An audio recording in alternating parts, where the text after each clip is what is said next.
I'm not a virgin to dental work. I've had a lot of dental work done. I've got 2 Cadillac Escalades in my mouth, brand new. Like, yeah, like through the years. Since I was 16 in my car accident. I've been Kenny's dentist for a long, long time. And I had done everything in the past to try to maintain Kenny's teeth for as long as possible. You know, I did crowns on almost all of his teeth, and they were starting to fail.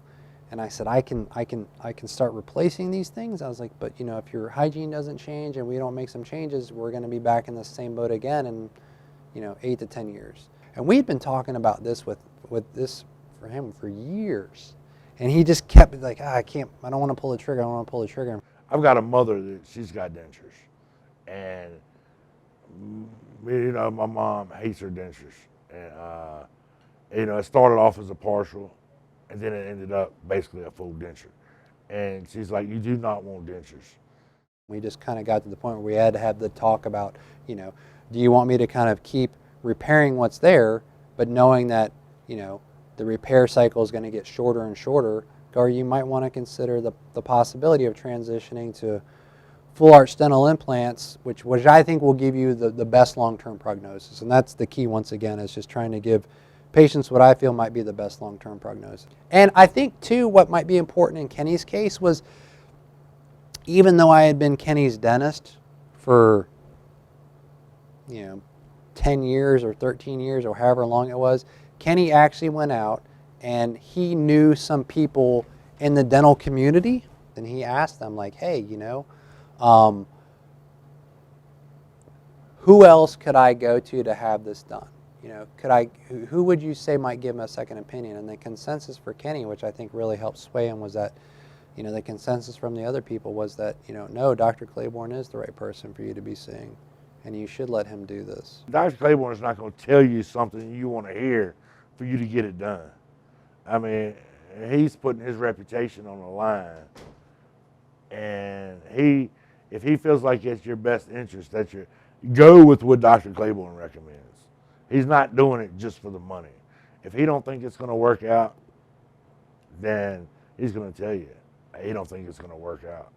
Kenny kind of made the decision to stop replacing crowns that he was getting cavities under, and start the transition to having a full set of top implants with teeth that were fixed in place. I'm very funny when it comes to pain. I hate pain. And luckily in your mouth, you can do pre-numb, but I've never had a problem with pain with Dr. Claiborne. I'll give you an example. I had my teeth pulled on a Wednesday, the whole top.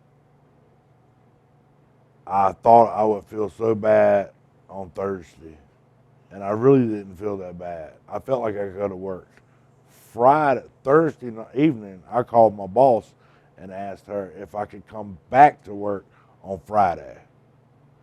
And, you know, my wife and everybody thought I was crazy, and even my boss thought I was crazy. She said, you've already been approved for your PTO. But I was like, nah, I'm ready to come back to work. So I went back to work, and I was perfectly fine. What Kenny's biggest fear was that I'm going to have all my teeth taken out, I'm going to have implants put in, and they're going to fail, and then I'm going to be miserable. That was his biggest fear. The thing I like about implants is I can feel what I'm eating. 2 things I miss is my corn on the cob and my chicken wings. Love Kenny, man. Kenny's awesome. He's a unique guy. I think Dr. Claiborne is better because he does it all. It's well worth anybody's investment. Put the money aside.